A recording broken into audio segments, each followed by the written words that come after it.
I think one of the biggest problems with phones today is how demanding they are of our attention. And so in that respect, I do think that what I call the black glass slab does take us away from being engaged and present with other people, with the people that we care about the most, the people that are, that we're interacting with, the people that are at the dinner table.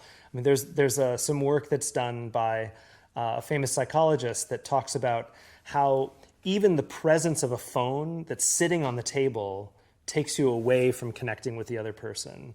So I'm interested in using technology and creating interfaces that are actually sort of pro-human and pro-social, that can give us the time and mental bandwidth to engage with the people that we're in front of or the city that we're in front of, rather than taking us away from that.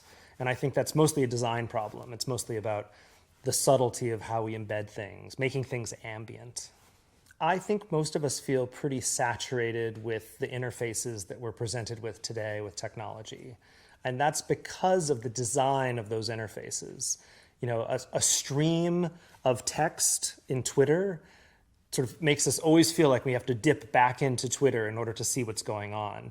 Instead, if you present information ambiently in your periphery, using sound, using color, using texture, using other cues, that our brains are very good at picking up these other cues that are not text-based.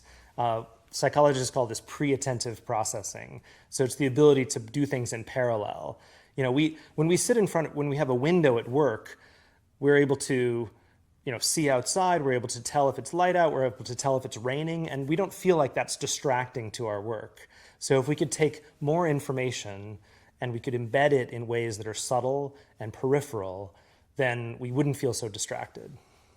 And I feel like artificial intelligence will be the primary disruptor in terms of technology.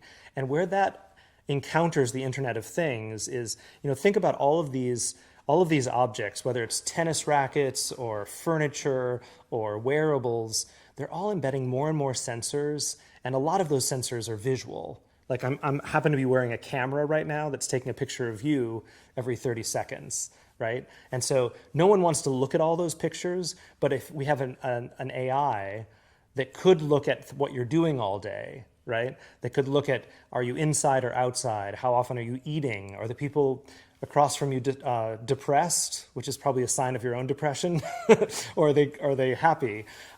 Then we could really tell a lot about